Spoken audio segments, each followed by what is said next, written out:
Good evening, everyone. Welcome to the program. My name is Lee Pfeffer, and I am the Manager of Museum Experience at the GLBT Historical Society, and I thank you for joining us this evening or at whatever time it is from wherever you are tuning in from. Before we get started with the program tonight, I want to start by acknowledging that the GLBT Historical Society is based on Ohlone tribal land. I invite any Indigenous folks with us today to make themselves visible and known in the chat and be recognized as we honor the contemporary and ancestral lives of America's Indigenous peoples. Tonight's event is being recorded and will be posted to our YouTube channel and our website. So if you're watching afterwards, you can check this out. If you are watching with us live, we welcome your active participation in the chat, and we encourage you to post comments, observations, and questions for the participants. We're going to be having a Q&A segment near the end of the evening. Before I turn it over to our moderator and host for tonight, I'd like to tell you a little bit about the Society and the work that we do, in case you're not familiar with us.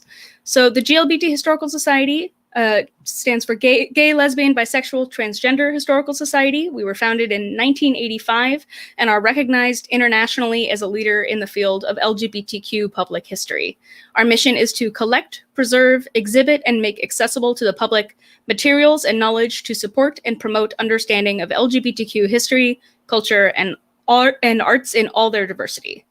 Our operations are based around two sites. We have the GLBT Historical Society Museum, located in the heart of San Francisco's Castro neighborhood, and we opened up in 2011, and we actually just reopened earlier this month after a year of being closed from the pandemic. And we also have the Dr. John P. DeCecco Archives and Research Center in the Mid-Market District.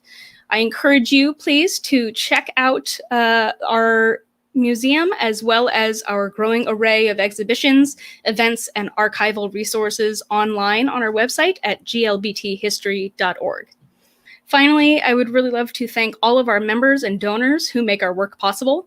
If you're not already a card-carrying member of the GLBT Historical Society, I invite you to consider joining today.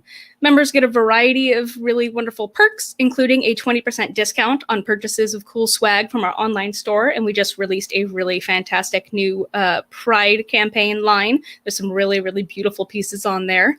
And you also get access to special members-only events, and now that the museum is open once more, you get free admission for yourself and a guest any day that we are open. You can learn more about how to become a member and other ways to support the Society by visiting glbthistory.org/join-give. And I want to thank you again for being here tonight. And before I introduce our moderator for the program, we have a wonderful trailer for the Doodler podcast that'll give you a little bit of an idea of what we're going to be talking about tonight and what you can expect from the series once you check it out. And when we are done with that, I will bring up our host. So enjoy. Think of San Francisco as a gay haven, but it was also home to the Doodler. It might sound like a goofy name, but this killer's body count is as high as the Zodiac. And you've probably never heard of him, because all of his victims were gay men. I'm Kevin Fagan. I've been reporting at the San Francisco Chronicle for 28 years. I've covered the Zodiac, the Unabomber, and mass murderers from coast to coast, but I'd never heard of the Doodler. That makes me mad. The center of gay liberation in the 70s? The bars were just overflowing and dancing. It was just such a fun time. Was also extremely dangerous. And then you bring in this very scary element of these stabbings. And he wasn't just stabbed. He was brutally beaten. We're hoping we can breathe new life into this cold case. Our leads have brought us closer to solving these crimes than ever before. This is the untold story of the Doodler. Subscribe and listen wherever you get your podcasts.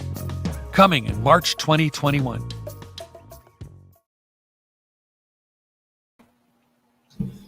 So as you saw in the trailer, our host for this evening and the host of the podcast is Kevin Fagan, and I'm going to introduce him for us tonight, and then he will take it on from me. Kevin is a Pulitzer Prize nominated longtime reporter at the San Francisco Chronicle. He's an expert on murderers from the Zodiac Killer to the Unabomber, and his 8-part podcast and story package on the unsolved Doodler serial killer case is the Chronicle's first true crime podcast series. He's witnessed 7 executions and covered some of the biggest stories of our time, from the September 11th terrorist attacks and the 1999 Columbine High School massacre to several decades worth of crimes, presidential elections, wildfires, floods, protests, and riots. He's also one of the country's foremost journalists on homelessness, having spent 6 months sleeping in the streets of San Francisco for the influential Shame of the City series in 2003, and reporting since then on aspects of the problem all over the nation. Fagan's national awards include the James Aronson Award for Social Justice Journalism and Excellence in Urban Journalism Award, as well as the prestigious John Knight Fellowship at Stanford University. So, welcome, Kevin. Hey, thanks a lot. I appreciate it. I am so happy, and thank you, Lee, and the GLBT Historical Society for hosting this. You guys do a very important thing, and I'm just thrilled to be part of this. I'm also thrilled to have these 3 panelists that we have.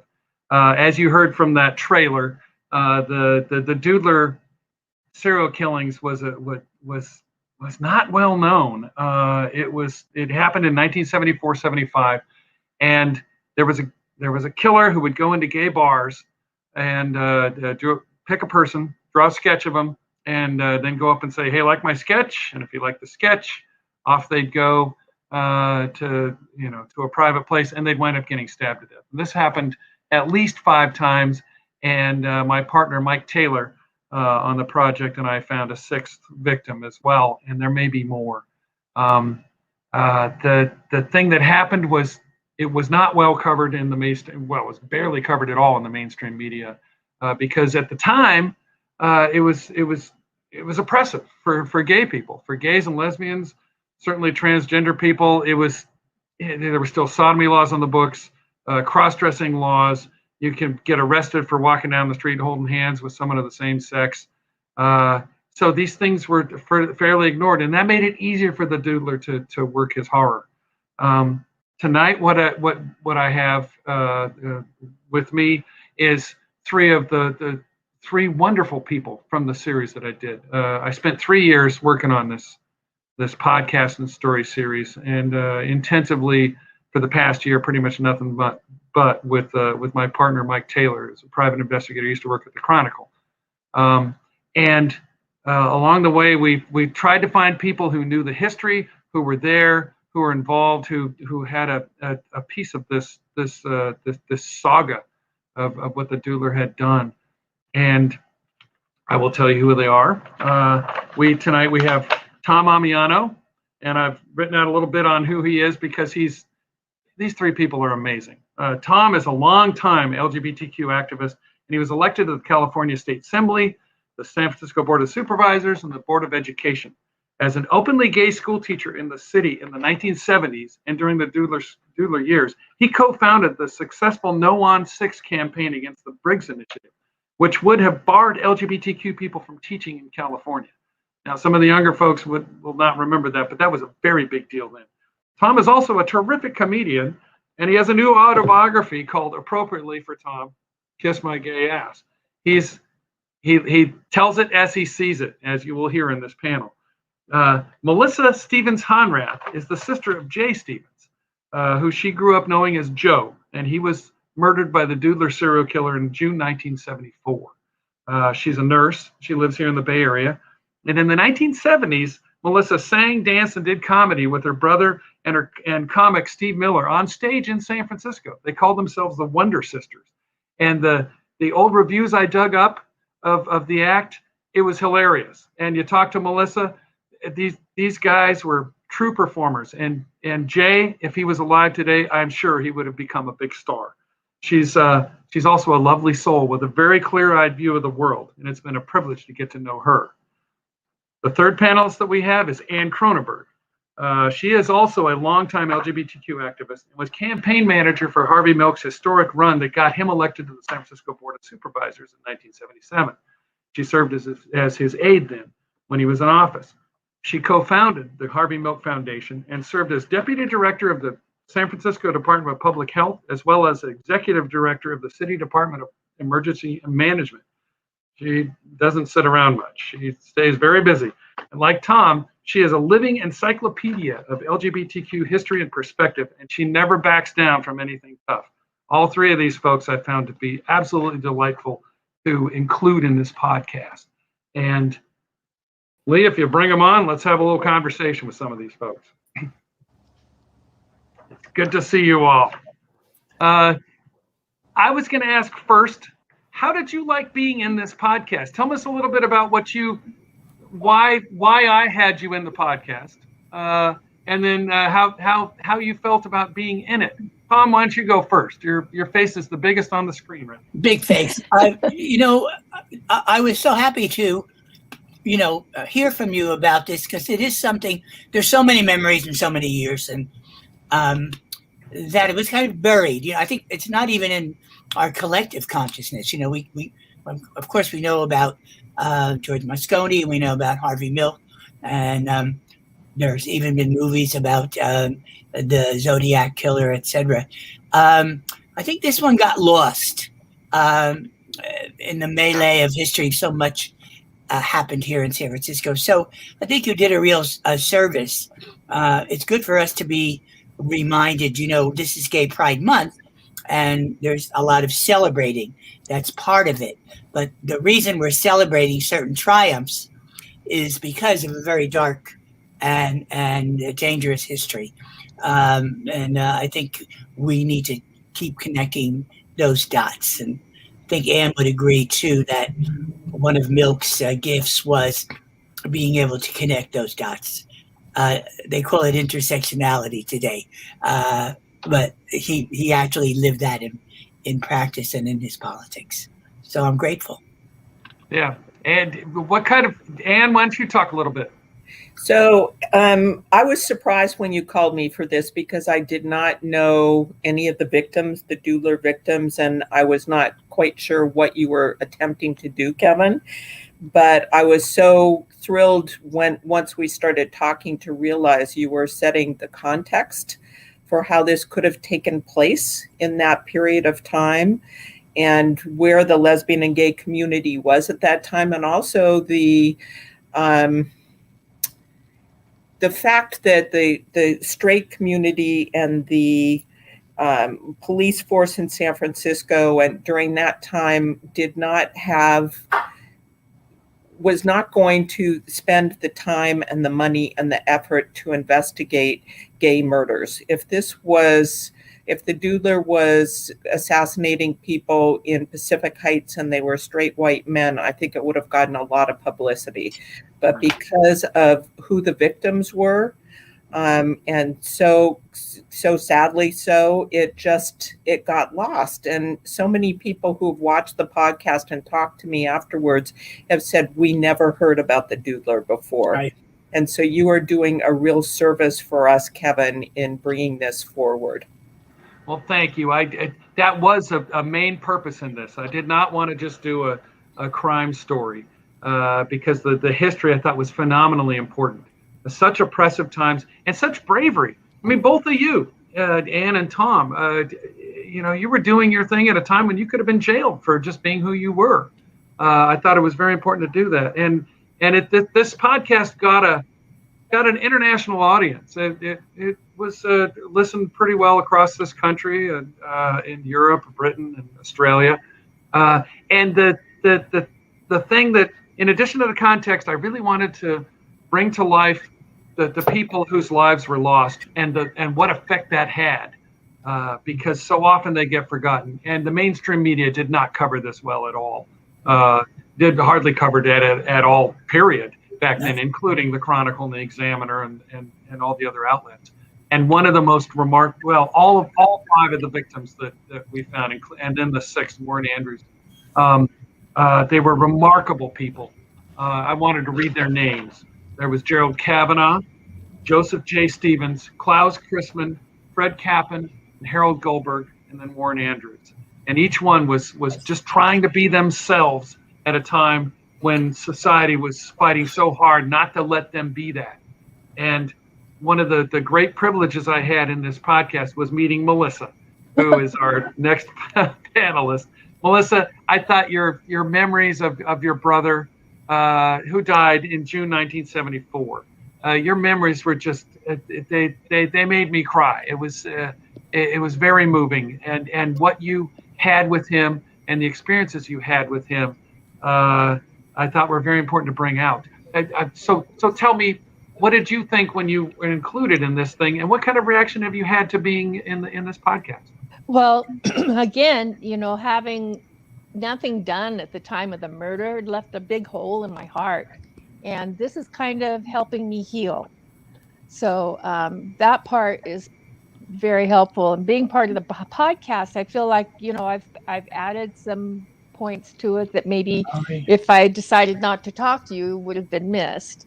And but just, growing up with Jay was just a delightful thing. He was so loved by our family, and he was just so naturally a woman, really. And so yeah, he would be trans if he was alive today, wouldn't he? Yes, he certainly would. And he looked it too. He was beautiful, just beautiful. And again, like we've talked about, he was just very tall. So, that kind of made it hard. And he had very large feet, made it very hard to get some pumps. So anyhow, yeah. Well, tell me a little bit about it, just for everyone here. Tell us a little bit about the show, the Wonder Sisters. Well, the Wonder Sisters actually was an act in a show called Stevens, Miller and Friends, and we played a lot of clubs. And one of the clubs in San Francisco was a club called the Cabaret, which was in North Beach. I know it.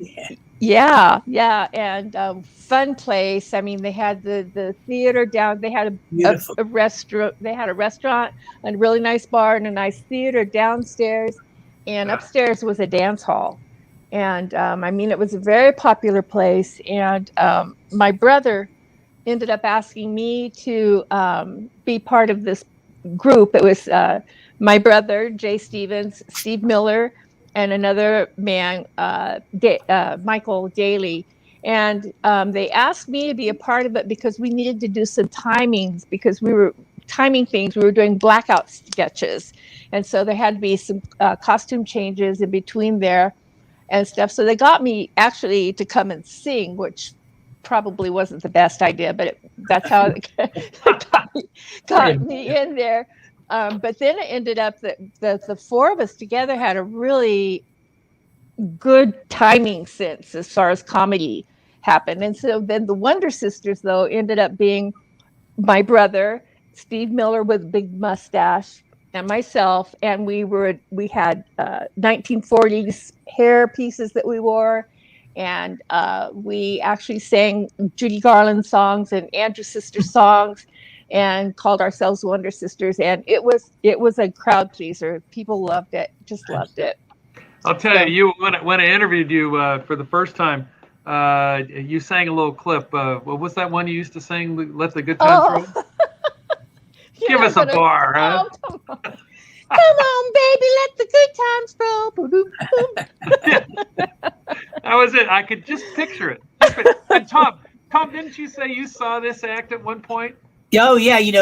Well, first of all, thank you, Melissa. And I understand that these memories are very healing, but I also understand, we really don't stop grieving, and what did happen affected all of us deeply. Even some of us didn't know at the time it was going to affect us in the way. Yeah. So thank you so much. But yeah, you gave me a good time.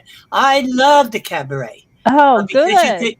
Because I wanted to be a performer at the time, and I remember Charles Pierce and the Wonders, and of course your brother, and then you could go upstairs and dance your ass off. It was quite a little community there, and unfortunately we don't have that anymore. So thanks for that. And I think what you can take from that is, as you're having a good time, as you're feeling fulfilled, this sense of community, this strength in numbers. You also know that, when you leave the sanctuary, that you have to always be alert and be very careful. I'm afraid to say this, but it's the truth. The entrapments, the beating ups, even the murders, I think there was almost a feeling of resignation in the gay community. All right, that's how it's going to roll. we'll deal with it in our way. And I think that resulted in some of the inaction that initially happened around this. The community itself really needed to light a fire under a very homophobic and salacious media. And I think we missed that in the beginning, Yeah, and it was interesting that led to the Butterfly Brigade with the whistles. Yeah. Yeah, all of you were describing that. The whistles. Mm-hmm. Yeah. And go ahead. Tell me. No, go ahead, Tom. Well, the scene on Castro would be at 2 a.m. The bars would empty out, and it was a sidewalk culture. So all the queens would be there. Some of them snuck drinks out, cruising, dancing, talking. And then up the block, there was a car that pulled up. A bunch of straight punks pulled out and started to wail on this guy. And because of the whistle program, we went around, gave whistles to everyone, the late Hank Wilson. People started to blow their whistles and then head towards that incident was happening. Now, that scared the fag bashers away, and someone did call the cops, and the cops came, and then they hassled the guy that was being beat up. And this is a very familiar thing. I think a lot of minorities know maybe whatever you do, don't call the cops. Well, that was the situation there because they were very homophobic. The guy who got beat up deserved it. What did you do? All that. And later on, Milk was active and the Jewish Calvary, I'd call it. He'd come out and work his way through the crowd and he'd take on the cops. Because I was scared shitless. And we needed someone to take on the cops. And he was the first one that I saw actually make it public. He had a lot of odds against him, particularly in this dynamic of what happened with the Doodler, the neglect and the nonchalance, etc. But he did make people aware that cops were not necessarily the Vatican. It's interesting because that oppressiveness, you're right. And one thing that got mentioned quite a bit was a so-called Irish and Italian old boys club at the time that was ignoring these crimes. Dan Cunningham, the cold case cop who took this case on 3 years ago and is really trying to close it out. He's Irish. His dad came from Ireland to be a gravedigger in Colma, and he told me he remembered watching the Butterflies do their thing once in the Castro, and it made a real impression on him. He thought, the gay bashing was messed up. It was before he was a cop, and then later on, now all these years later, he's doing what he's doing. And the two cops who took this case on back then and took it as far as it could go at the time. Were two black cops, Rhea Guilford and Earl Sanders, who another oppressed minority. I mean, they were suing the police department as they were pursuing the Doodler case. And so my impression was, Anne, do you remember Earl and Rhea at all? Oh, absolutely. Mm-hmm. I didn't know Earl that well, but Rhea I knew quite well. And both of them were formidable and very well respected and known within the police department and within San Francisco for being able to solve very difficult cases. So I think that, your description of them and the fact that they were obviously a minority themselves and fighting within the police department made them even bigger advocates for trying to get to the bottom of the cases that they got. I mean, they weren't successful in the Doodler, but I do think that they really made an attempt. Yeah, it was. There were no LGBTQ cops of any kind. Not yet. At least not out. Yeah, not out at least. Not out. Yeah. And Melissa, how did your brother ever talk to you about being frightened on the street? I don't know. I don't think he really did. I mean, and if he was frightened, I was oblivious to it. I was oblivious to the fact that the gay community was in danger. I mean, we lived in a little bubble, just having a great time being in our show, and looking forward to the future. And so when all of this happened, it just blew my life apart. And there was so much anger because really to our family, it seemed like there was nothing being done, nothing at all. And it was like, oh, okay, it's just another gay guy, and that was very painful. It still is, but at least this is helping. Decades went by with you hearing no word about anything. Nothing. It's something to put aside. Yeah. Yeah. And it felt like that. It felt like, it's just pushed this, Did you know that there were 4 other known victims of the same killer that took your brother's life? No. Not until you told me. That's terrible. Yeah. And each one of those families was terribly traumatized. Some of the families that we talked to, they don't really want to get into it. I mean, some of the fear and the even some shame from the time locked away in 1974 is still there. Right. It's very hard to be in. Talk to me a little bit about that period. Was the birth of the gay rights movement, in the blossoming of it, as well as the oppressive era. Talk to me a little bit about what the deaths of so many gay people, gays and lesbians, at the time, because it wasn't just the Doodler. There were other people being killed and beaten up. How did that inspire Anne and Tom? How did that inspire you guys to push the way you did? Because you two are pioneers for how we got to where we are today. Anne, tell me a little bit about what that is. So I was just going to say, when you were talking, Melissa, and you were saying you were in a bubble, I think that some of the way that we survived was to live in bubbles, at least for a period of time. So you go to the places you think are safe, you go to the gay bars, you hang out with, other people that you already know. There was a fun, Tom will back me up on this, a fun gay scene. I mean, absolutely. Oh my God, the 1970s for me I don't remember all of them because it was so much fun.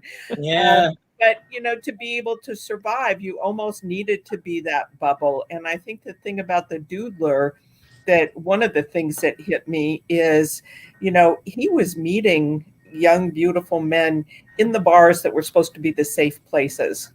Mm-hmm. And so, you kind of, if you were aware of it and the whole Whistle Brigade and that, made you more aware of it. But if you were aware of it, you weren't thinking it was going to happen among your own in a gay bar. You were thinking it was going to be something that happened, as Tom said, gay bashers coming from someplace else, coming into the neighborhood and getting you. And so I think that's one of the reasons that it got pushed down and not acknowledged as much, because it was just all too scary. Right.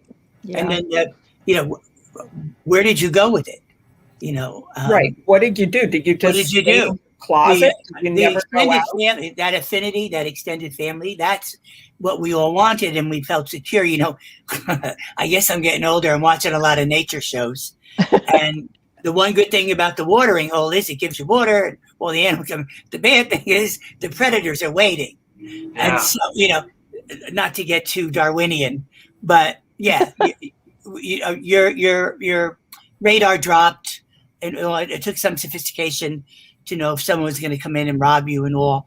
And people, there was a grapevine. We knew that happened, but not to this extent. And the guy was very clever. And obviously, I think crippled by, and this is no excuse, crippled by self-hate. His own orientation. In the Castro at that time, speaking of the police and then the Irish, was Holy Redeemer Church. And it was a lot of the congregation were police and firemen, and also, very heavily Catholic. And they were not, and it's different today, they were not down with the program of having the gay corridors so close. And they actually, this is the lengths they went to, they actually got the Board of Soups or whomever to ban dancing on the Castro. Oh, on the street. I don't know if this is going to be censored, but there's an old saying, why are Mormons against fucking? Because it might lead to dancing, So, and of course it didn't work, but it gave the cops another tool in harassing, because nobody was going to stop dancing. So we're going to bust you for doing the limbo. But there, as I say, with the good times, with the support group, with the safety in numbers, there was fear and there was shame. Liberation came along at the right time, I think, here in San Francisco. But you not only had to fight the outsiders and the murderers and the fag bashers, but you had your own internal politics too. We're very fractured, the gay community, and different races, different gender, and we reflect some of the bad things in general society too. So you're working all that out too. Again, a lot of leadership came from, in those days, I think Harvey, and then the people who supported him. And I just feel so terrible that, Melissa, you didn't even know that there were 4 other people. No. I mean, no, that's the crime as well, because they knew, they kept, because they didn't want the trouble, or they I better shut up on mansplaining. But entrapment was another big thing, so the bathroom at Golden Gate Park was a melting pot for lawyers, because the cops would entrap the gay men there, pretend that they were gay, come onto them, and then bust them.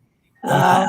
I understand some of the gay lawyers actually had a blueprint of the bathroom to prove in court that whatever transpired couldn't have transpired by.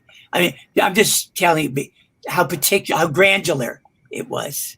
Mm-hmm. Mm-hmm. And you talked to some of I talked to a lesbian commander at the police department today, Commander Ewens, who's really, she's an evolution of how things have changed, and she still fights some of the suspicion in the community, thinking, cops coming up.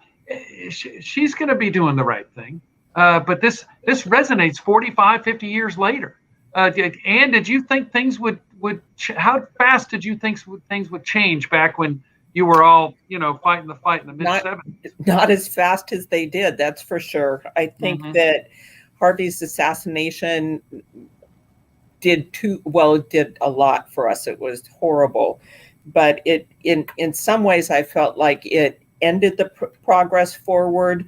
And in another way, what ended up really happening is it opened the doors for so many more people to spread Harvey's message, to come out. People like Tom, who was very active before that, but, to become politically involved as well. So that, going from one Harvey Milk on the Board of Supervisors, we suddenly had dozens of people speaking for the community, which was very, very powerful.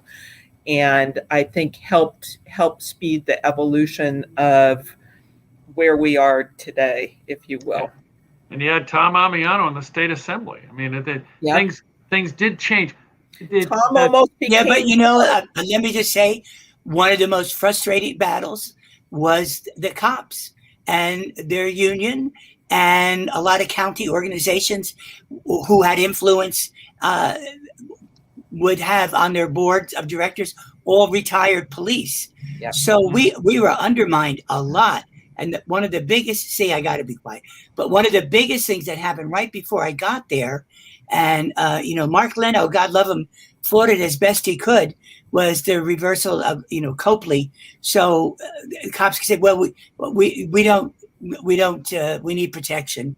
Explain Copley for those who wouldn't be familiar with it. Explain Copley, Tom. It was great because it identified bad behavior with cops, and made their records available when there was cases of brutality, etc. And they got that reversed. So I just wanted to weigh in that it's still happening.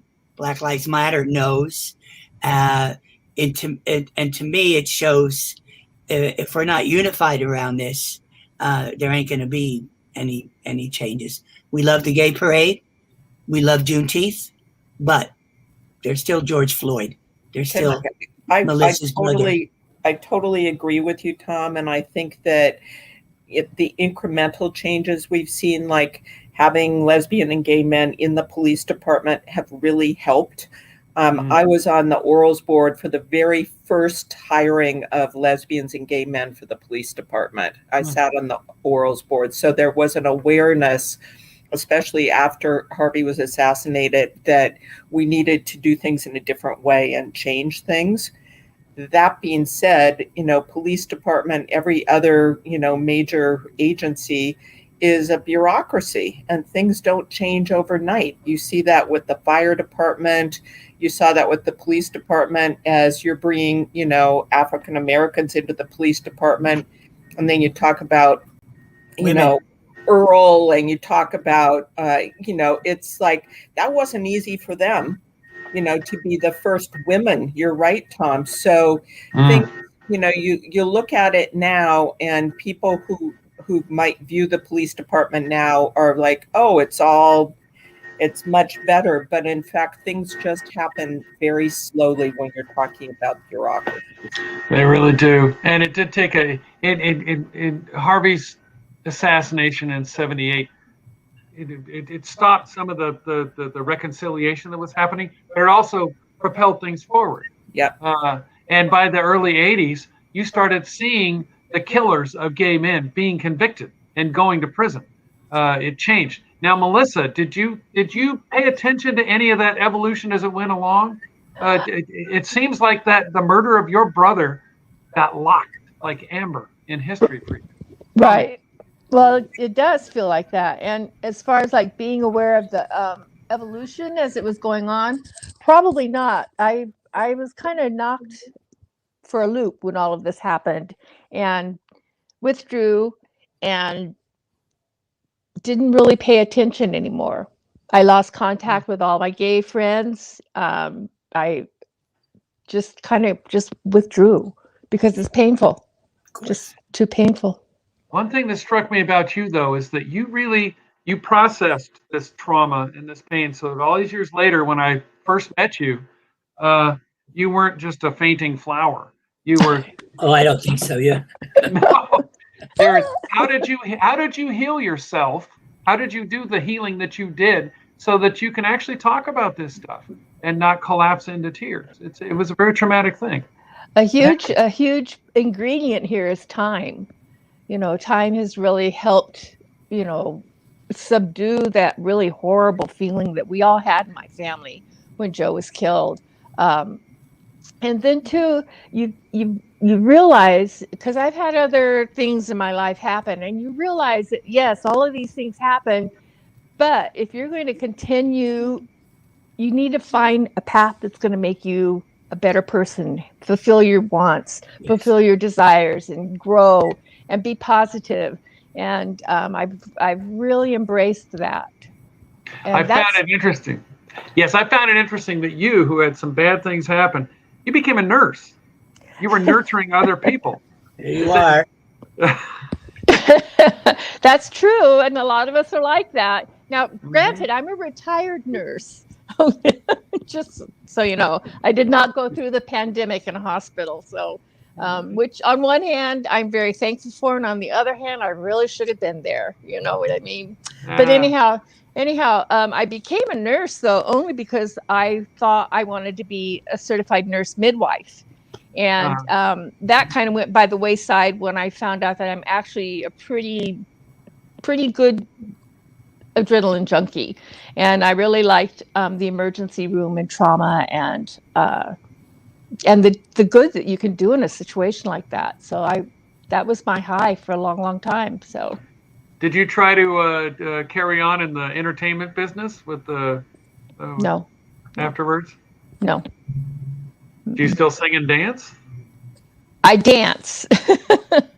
I'm glad to hear it. Singing makes I choke up, like just bursting out that little thing that I did a few minutes ago. It was like, oh, you're going to start crying. So, so I don't sing anymore. Why do you think that is? Is it from that what happened all so long ago, or something else? No, I think it's because all of my singing was with my brother, and just reopens that pain, and I just haven't gotten over that hurdle at all. So, and that's okay. I don't have to sing, and people probably don't want me to sing anymore. I doubt that very much. You can certainly sing whatever you want in your own living room. I'll tell you that. Right. Oh gosh, yeah. But even alone, I don't sing. So yeah, and that's kind of too bad, but it's how it is. What did you think of the other men who were killed by the Doodler when you read about them? Are you talking to me? Yeah. Oh yeah. I think that I feel for their families. I feel for what they had to go through. And I think that the thing that sticks in my mind was the horrible way that they were murdered and how brutal it was. And to think of my brother, especially because I knew him, going through that with the last few breaths of your life, that's still very hard for me to handle. And I think about their families, and I'm sure that there's probably a string through all of them that connects them that the Doodler probably saw, or if they were all as attractive as my brother was. I just don't know. I don't know about that part, but yeah, I think about their families because it was devastating for our family, very devastating. I was going to say about your brother. I did talk to folks who had seen the show, and one in particular, I was telling Tom and Ann as well earlier. I say, well, what did you think of Jay's show? And he said, oh, he's just the most beautiful person I ever saw. And then I said, well, how about the singing? Oh, just the most beautiful person I ever saw. He really stood out. But the other thing that stood out about him, he knew karate, right? He was well, it was actually judo. Judo. Well, he knew how to be a bit of a tough guy. Yeah. So yeah, and so Tom and Ann, talk to me a little bit about what the Doodler effect was on people at the time, because there was about 18 months there, and then afterwards as well. The effect, how much fear did that put into the community, and how did you overcome it? Because people didn't just go away; they still did what they did. Yeah. I think, of course, it was low on the radar, and then there's also the tendency to not want to think about it too much. And there was also the, I wouldn't call it cynicism, but the resignation that what are you going to do with the cops? We really didn't have anybody elected then. We didn't have anybody, certain elected officials, Dan knows about this, finally saw some gay muscle. Some gay people might vote, if they don't wear tight jeans and all that, and they'll give money. So we had a lot of lip service starting to happen, but we were also attached to what was happening in San Francisco otherwise, which was the women's movement, the civil rights movement, the LGBT movement. So San Francisco had that activist layer in it, mostly Eastern San Francisco, not too much in the West at that time. And then if I always made a joke, a lot of the men, and especially those days and in the Castro, were white. I said, if I meet one more guy from Indiana, and even though they were oppressed on the sexual orientation, they did have privilege. They had white skin privilege. They had some access to stuff. Dianne Feinstein had a little coterie of gay men around her, and for better or for worse, doors were starting to be open. But I don't know who's going to agree with me, but I felt it was a little too comfortable, and we needed to rock the boat more. So taking on the cops was a very good issue for us, and it also led to a meeting with the Black community at Clyde Memorial, where leaders of both got together about this common problem that people had with the police. And there was a bar called the Bojangles in the Tenderloin. That's where Klaus Christman was last seen. Yes. One of the Doodler victims. Right. And it catered to black gay men. And so gay and black, are you kidding? Double whammy, right? And the cops would harass and wait till people came out and then, pat them down and, you're going to have something wrong, a joint or whatever. And then they would be outed and being outed to a family. And this is, thinking of Melissa, Jay was there, right? But a lot of these men weren't even out to their families. So when that wasn't recognized by the cops and when that wasn't punished, and then when people were outed, then that led to this reluctance to step forth. So, and that's what eventually capped the Doodler investigation. There were 3 surviving victims who were attacked by the Doodler. It was a diplomat, another man on the floor who was probably attacked when the guy came back to finish the diplomat off, and then there was an actor.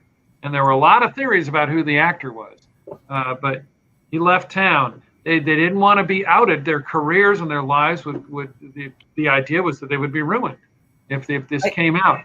I think that's what you have to understand the most about that period of time.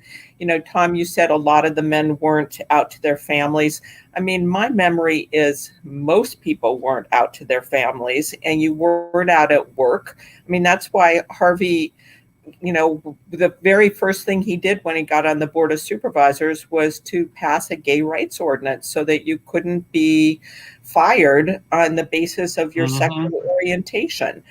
So I think it's very hard for people nowadays to think back that it could have been like that in the 1970s, but it very much was. And it was, I think that Harvey wanted to stir stuff up, and the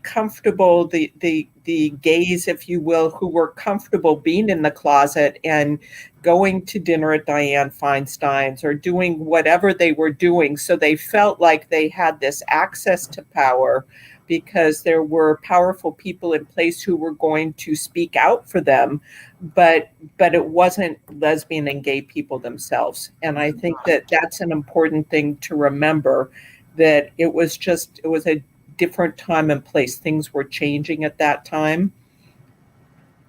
Melissa, that's why your brother was so important. I mean, because they're obviously he recognized as a performer himself a need, a mutual.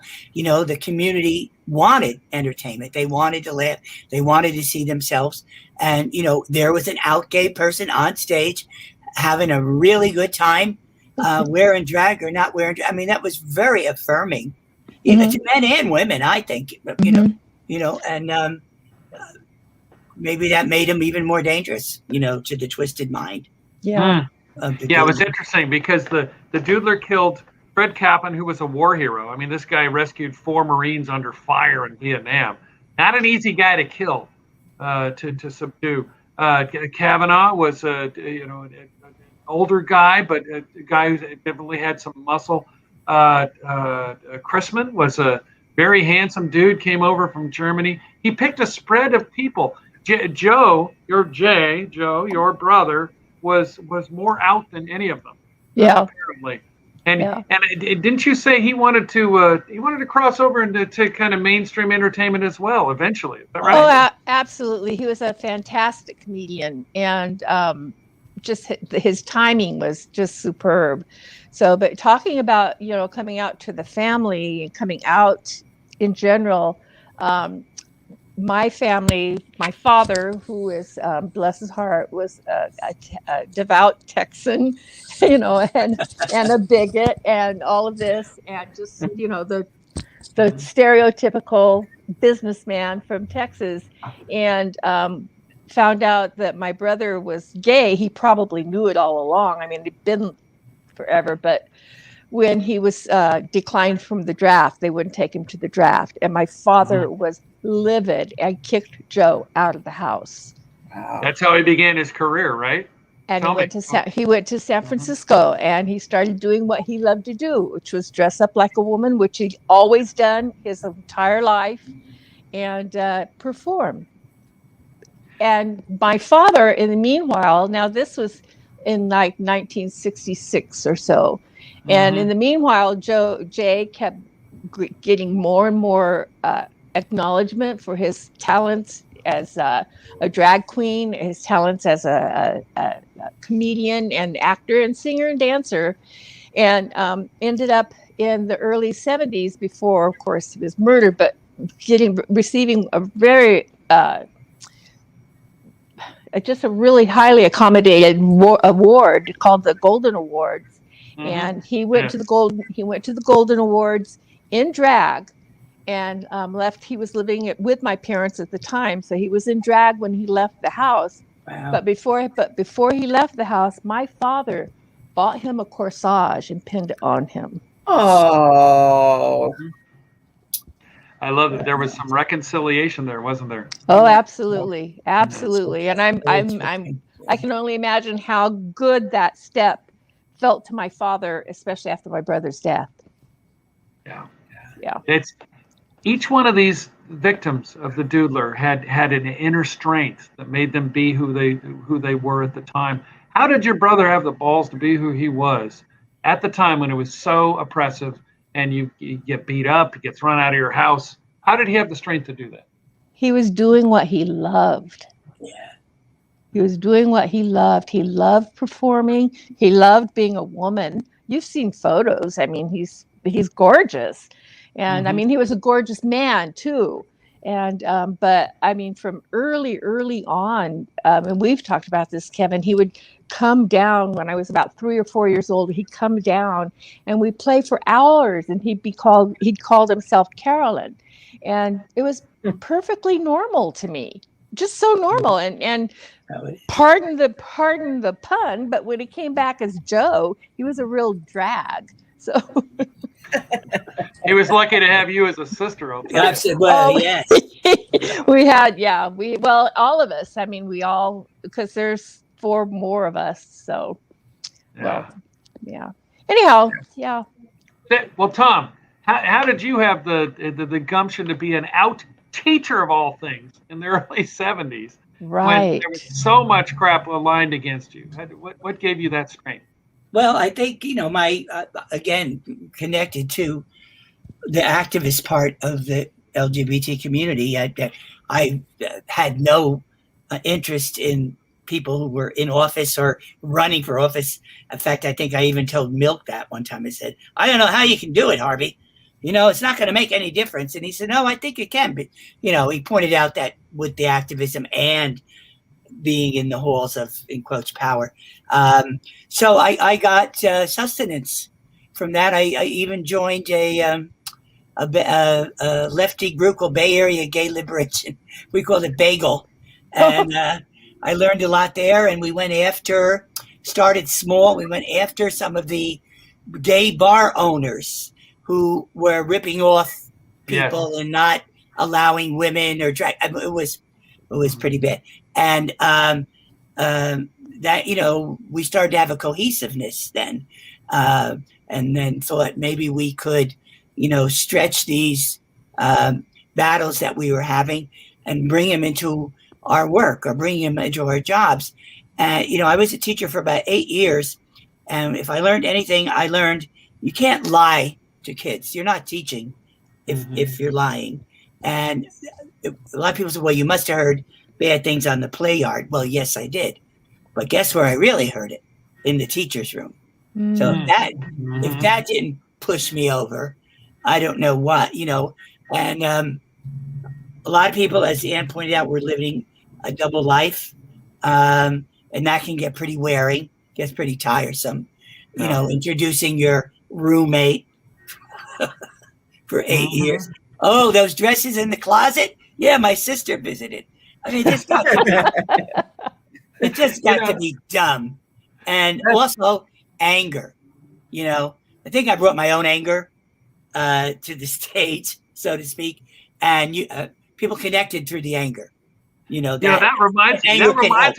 Yeah, that reminds me of something you told me long ago when you ran for mayor, and I went back to your, got that fun picture of you in drag on a piano in New Jersey. You told me about how when you were a kid in school, the bullies would chase you and hassle you, and that's how I think that's how you learned how to be the comedian that you are, because you're as funny as hell. How has that helped? I think there's some DNA.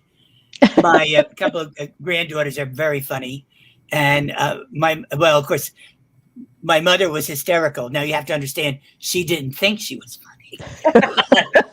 She didn't think I was funny, but I think my family had a very strong dealing with things with humor. Some of it was being a working class and Italian American, and some of it was just being who they were.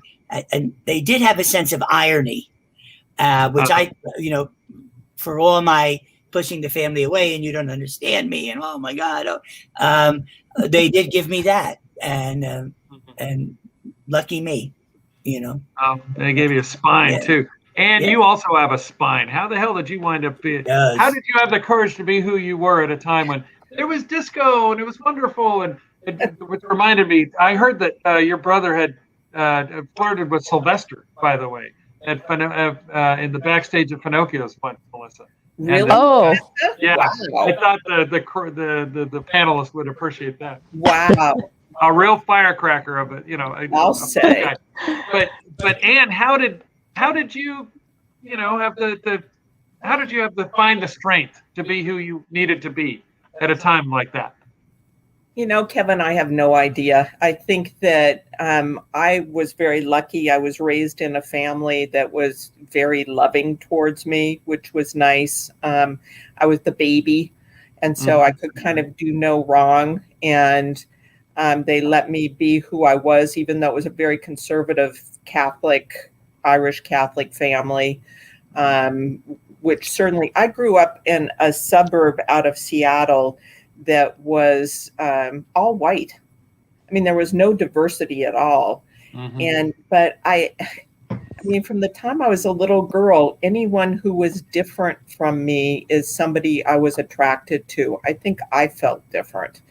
And I chose to go to college in California, to not stay in Washington. I mean, the first time I came to San Francisco, I was 13 or 14, and I fell in love with San Francisco and said, this is where I want to be.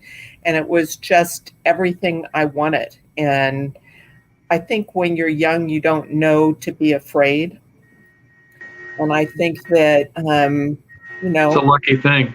Yeah, it is a lucky thing. And so, here I meet Harvey and I get to work on the campaign and all these great people like Tom. And it was just, you feel invincible.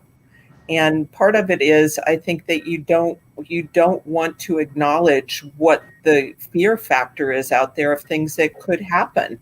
Because, again, you're young, you're in your 20s. And I've always believed in, from a really young age, social justice, and I just kind of fell into it. It's nothing that's so glamorous as what Tom explained. I guess it is my DNA, just the way I was made up. Well, you guys both went into the system to try to affect change from within eventually. Absolutely. Yeah. Well, I learned that from Harvey. I mean, Harvey was like, we can be out here and be activists, which we were, or you can take it inside City Hall and you can make some real change. And so that stuck with me. I mean, I had been involved in the women's movement big time. My first campaign was around Earth Day when I was 15. So it was the environmental movement in my little town in Washington. And so I was always politically actively involved, and it was just kind of a natural progression. Yeah. So, but with Harvey saying, we can make a difference. It's like activists are wonderful. You need activists, but from the inside, you can create real change. Oh, yeah. Yeah, well, you guys proved it. Let me swing back to the series just for a second. It got reprinted Yeah. in one of the recent papers. Beautiful. Thank you. My colleagues at the Chronicle did all that. I just wrote the stuff. It was great. It was great. Thanks. What surprised you? For each one of you, tell me what surprised you that in looking at the series and in listening or reading it. Did anything surprise you in it? Anne, what? Yeah, I think it reignited something that maybe you not accepted, but buried, or you gotta go on. What can I say? That what's happening today, particularly with the police and all that, it seemed even more relevant. And then the high percentage of transgender murders, particularly Black. You go, I recognize that. I know what that's about. But we're still running in place. We got the focus, but as Ann said, and Melissa too, there's a lot more to do. So I found it rewarding in a strange way, because I think, if you're still around and live long enough, you do have a duty to those men and the forces that shaped everything. And if you're a certain age, you were definitely part of that. So this isn't some anonymous human being. And I think, Melissa, the way you humanize your brother, is very, very poignant and very moving, not just a statistic, or as is often said, just another gay guy like that. Full disclosure, there was a gay cop, openly gay cop, who served in the Castro. He was always pissed off at me. Oh, because I was critical. And I said, you're a part of a bigger thing. I understand, but I'm just saying there's another dynamic, when you're trying to move forward. You got to bring people along with you, even those who maybe aren't too happy with you. So, well, thank God for evolution, huh? Jesus. Yeah, Darwinian.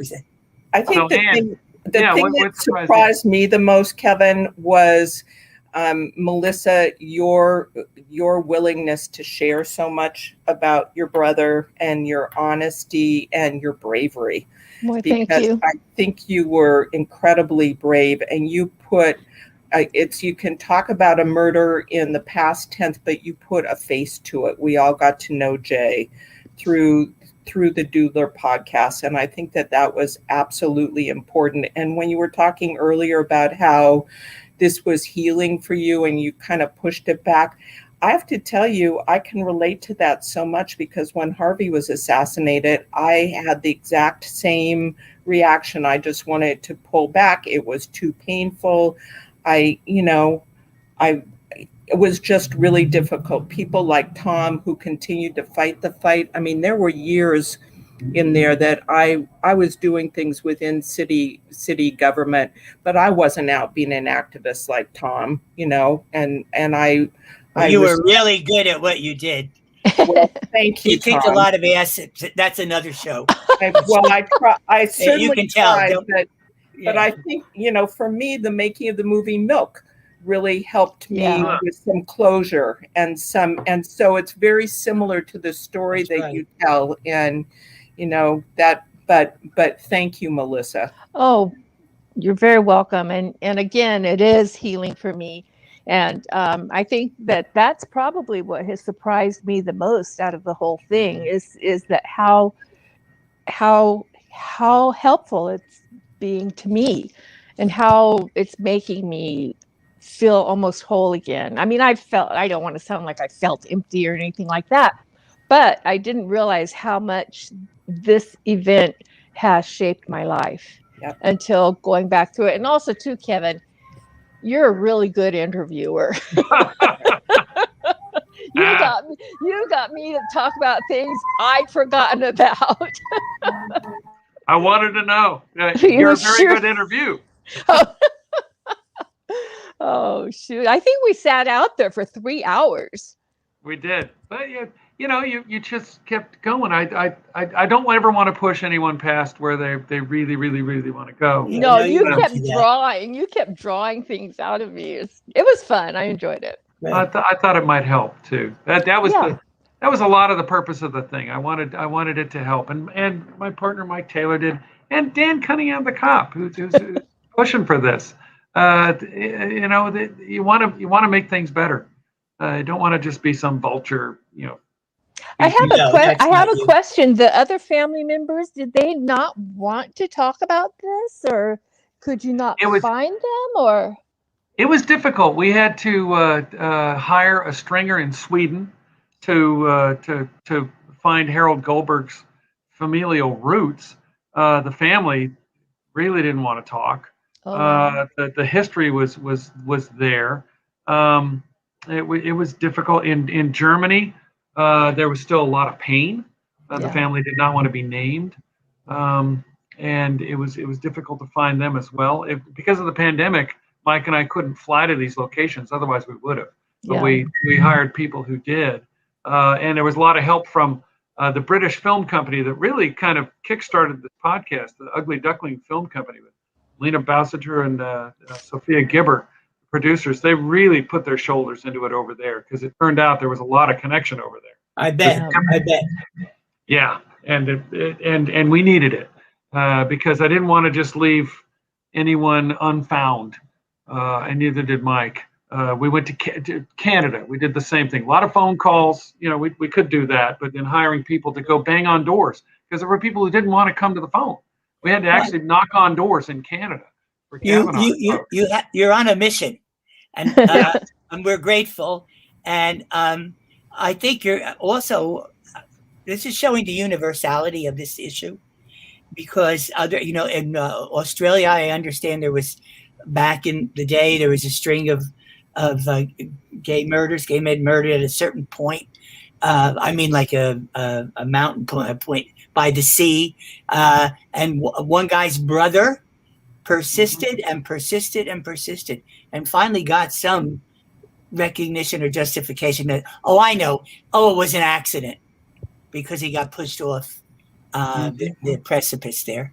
So it's bigger even than here. Man, there's something about a murder, a killing that just won't let people go.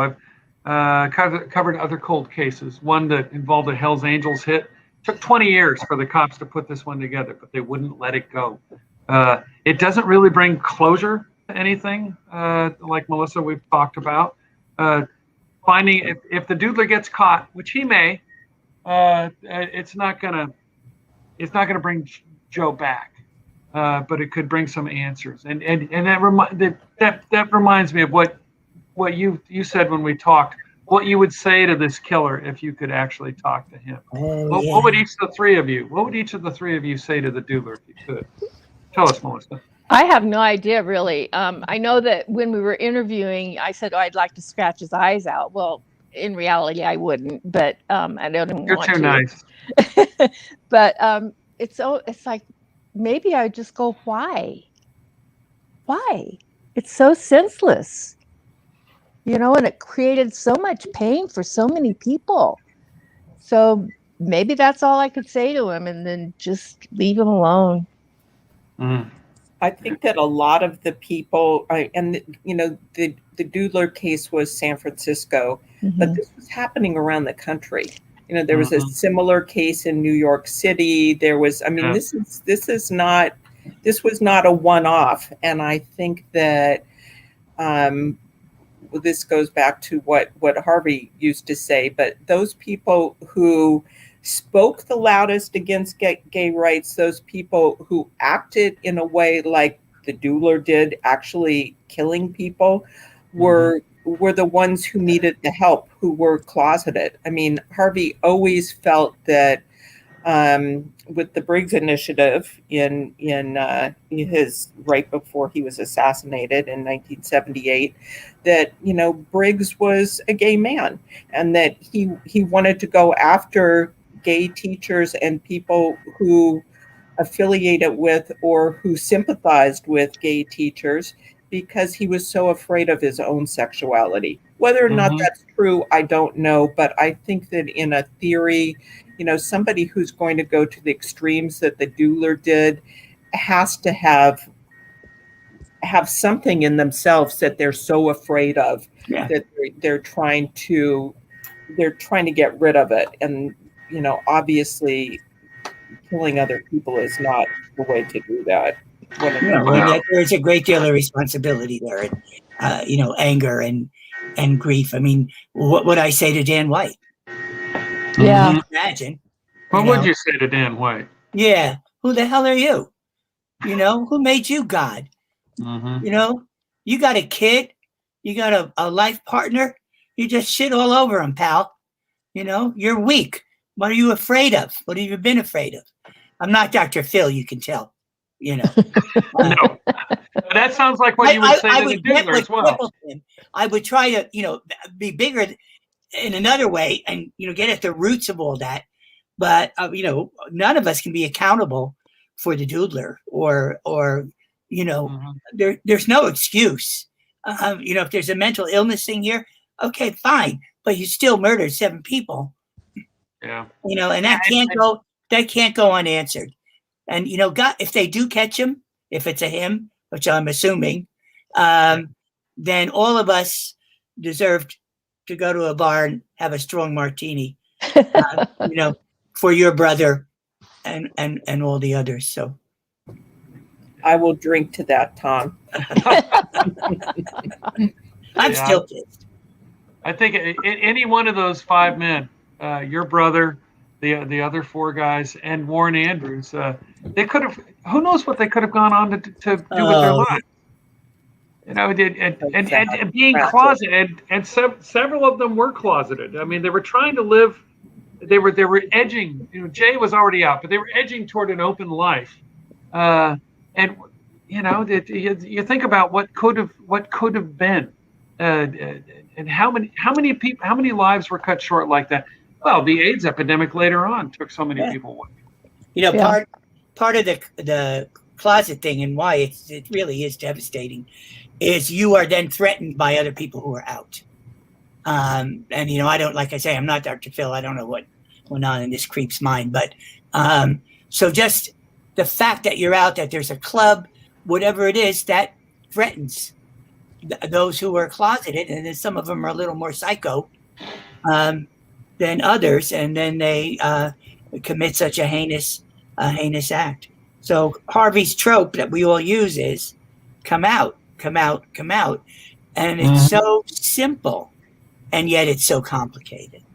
But you could come out and still be an asshole. You could come out and still be a murderer, I guess. But sure, it's still something that should be a goal for all of us. Yeah. Well, how important is it 45 years later, 46, 47, actually, if you really do all the math, how important is it to solve this thing all these years later? And I would love to see this solved. I hope it is solved, Kevin. I think that you've done a great justice in putting it out there, and maybe we will get some kind of extra closure on it. Yeah. And I think we could learn from it too.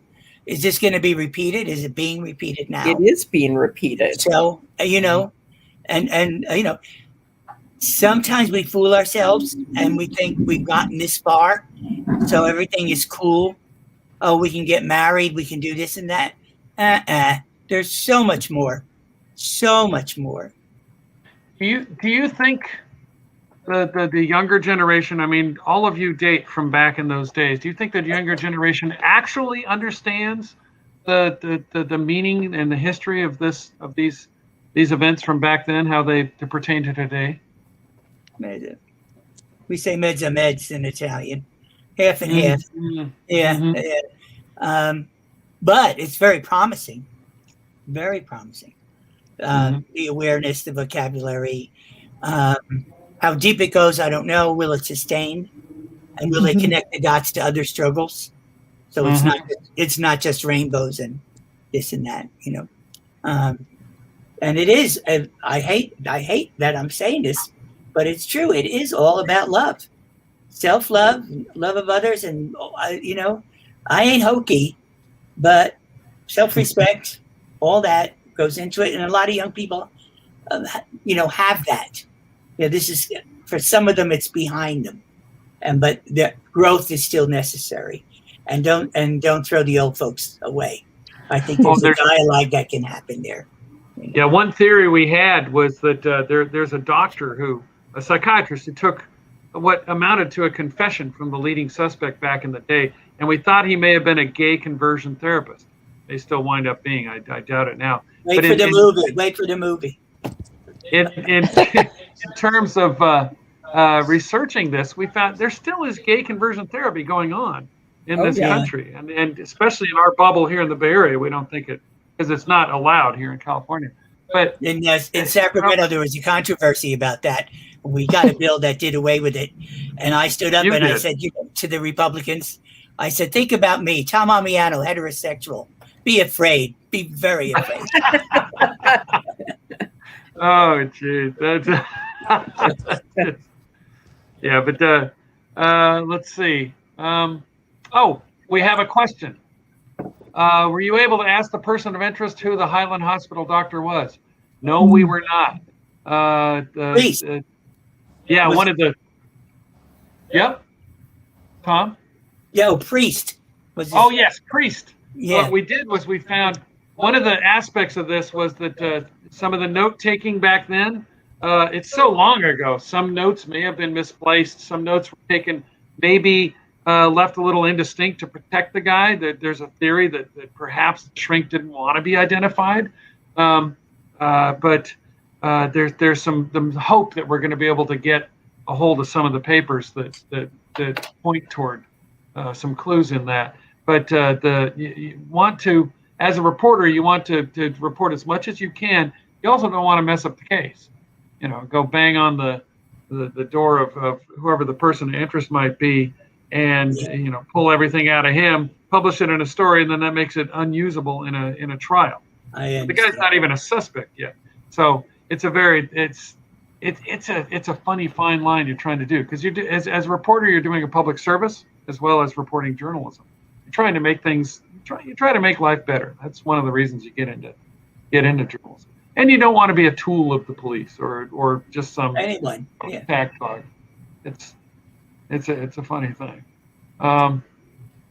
Any more questions out there in the world? It's funny doing this stuff by Zoom or whatever this program is, isn't it? Yeah. Well, let's go back to that.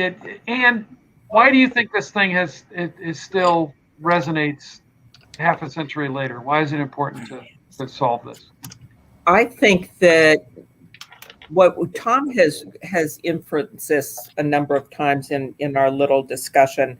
I think what's happening now in the world, and you see, the whole Black Lives Matter movement, and it feels like there is a Black man getting killed every week by the police. I think that there is not equality in our world, that's for sure.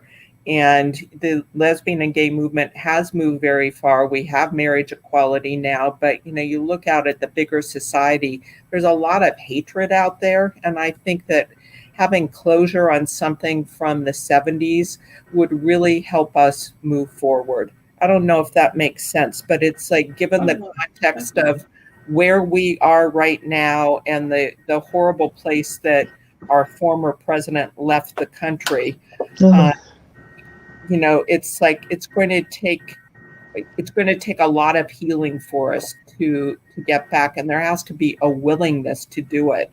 And I think each small step, and I'm not saying finding the Doodler is small, that would be huge, but I think that plays into the bigger picture of what we as a society are experiencing right now. It's interesting,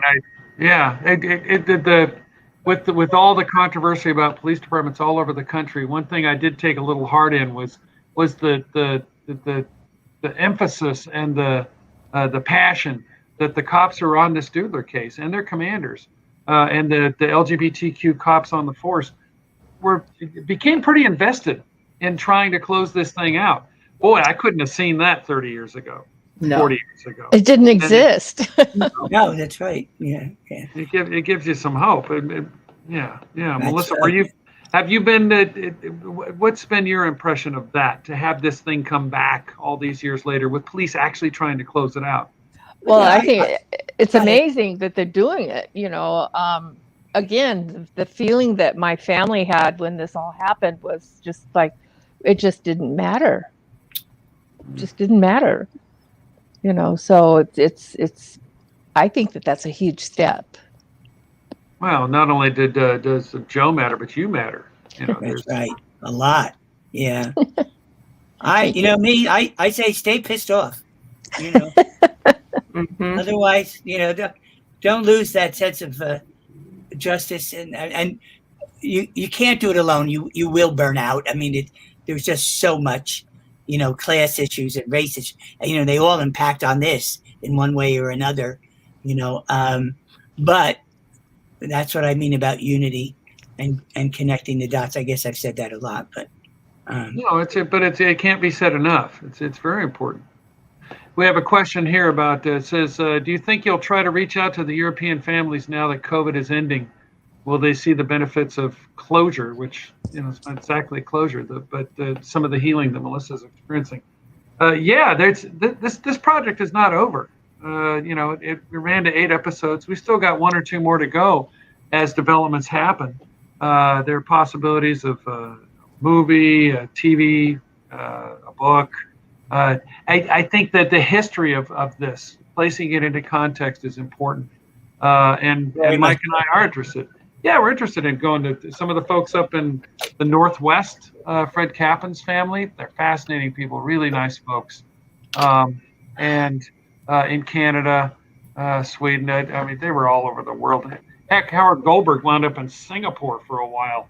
Wow. I remember him. Yeah, and he. One interesting thing I don't think we could explore much in the series, but he was the last known victim before Warren Andrews. He spent his life as a merchant marine going around the world, fleeing essentially kind of staying ahead of the Swedish government, who was trying to collect money for taking care of him in Singapore during the World War II. And when he died, he left about the equivalent of $250,000 under his mattress, essentially, in a Tenderloin hotel. Those kind of details, I would like to get more. I would like to get out there more. Because I think they're emblematic too. The individual story, I think, can also become emblematic of other stories, and that's what we really we want to happen. We want justice done. Yeah. And I wonder if each one of these men, with the exception of Jay, had been able to be out as much as Jay, what would that have been in their lives? Would they have had to? Would they have been open to someone like the Doodler? Because there is, of course, this theory that's bouncing out there that the Doodler actually met these guys at the hookup spot. I don't think Jay, because that was not as much of a hookup spot as the others, met them at hookup spots. And they were vulnerable. Then where else could you go? I mean, that's the thing. That's been going on for years. And the bars became only one vehicle, by the way, because there's always drinking there, and so if you wanted more than the bar, and if you really wanted to get intimate with someone, you couldn't bring them home. Go to the baths. Yeah, and there was a certain intrigue, and it is what happened. And again, I am very grateful that you've done this. It's use the word reignited, huh? Some of the passion that we all feel, and I don't know what's going to happen with this, but I would like to see the scales adjust, and that we learn from it. No repeats. Me too. No repeats. Yeah. Now, Lee from the GLBT History Society, are you still on this link here? I am. Yes. Hello. There you are. Well, you are with the Historical Society. How does the Doodler fit into your museum? Because you guys are vast and deep on gay history, LGBTQ history through the years. How does this thing fit into your timeline? Well, I mean, I think you can probably, speak to that pretty well. I know that, Kevin, you've reached out to us before, and you've spoken to Isaac Fellman, our reference archivist, and they're really just there isn't a lot that we could find. There's, not a huge amount that we were able to dig up, and like everyone on this panel has been saying, it was just kind of, pushed under the rug. So I'm really thrilled that, everyone that you were able to talk to and everything that you were able to dig up in the course of this series is, hopefully going to allow more to be written down and preserved about this. One thing I found when I was researching this, there were a lot of gay murders in the 70s. How Tom and do you think? Yeah. Do you think they were overlooked? Right, and they didn't have a catchy little thing like the Doodler with his sketchbook. They were just bad guys beating the hell out of people or shooting them or stabbing them. Yeah, or sometimes they say they were suicided, or I think the feeling was it was deserved, so they got what they deserved, and that came out during the AIDS crisis too. I mean, that stuff's going to be around, for a while. The best thing, Lee made me think. You see, we're critical of the media. I remember the story you told me, Kevin. Of they actually mentioned a murder in the Chron or the Exam, and then right next to it was a story about a big S&M club. I mean, that was like Tee-hee. Like Tee-hee. And see how it is. But you are on the inside. You are a journalist and a reporter, and you're a valuable person because you're not that part of it. You're not that slice of it, which I know when it comes to making a livelihood and all that, there's probably been some big challenges. But I did want to acknowledge that. I'll tell you that. Thank you very much. But I'll tell you that the team at the Chronicle, they were all in. And great. Heck, the film company out of Britain, of all places, was all in on this. It was very encouraging to me to see that people felt invested in telling this in a way that we could not have told it 45 years ago. Well, your intuition. It was your intuition, and it's born fruit. No pun intended. I'm getting tired. You can tell. Yeah. That's pretty good. Well, actually, I'd love to hear more of your routine. I've seen you on stage. You crack me up every time. Well, it unfortunately is coming very close to our time, to the end of our time here this evening. I really want to thank all of you for sharing your stories and your experiences. And Melissa, I hope that you in seeing everyone's messages and speaking with everyone tonight, has contributed a little bit to some of the healing. And I wanted to just kind of, before closing out tonight and letting folks know where they can see more of our programs and things like that, I wanted to, Kevin, could you let folks know where they can, if they haven't already listened to the podcast series and read the story? Absolutely. And also a couple of tip lines open. Yeah, you can find this on sfchronicle.com, which is where you get the podcast series of 8 podcasts. And there are 7 stories that go with it, because one story goes with the first 2 podcasts.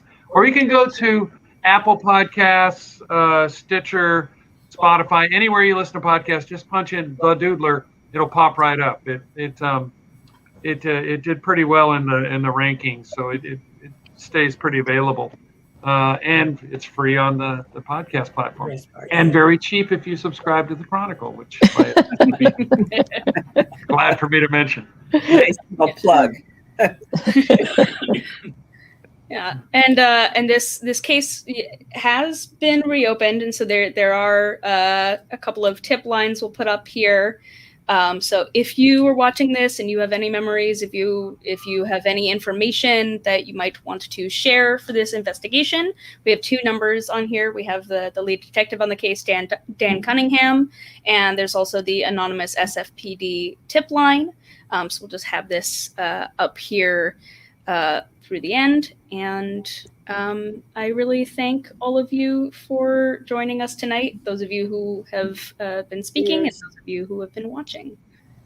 Thank you. Thank Good night, you. Melissa. Thank Thank you. you. Thank you. Thank you for having us. Society. Yeah, thank you so much, all of you. Thank Hello, you. and good night, Anne.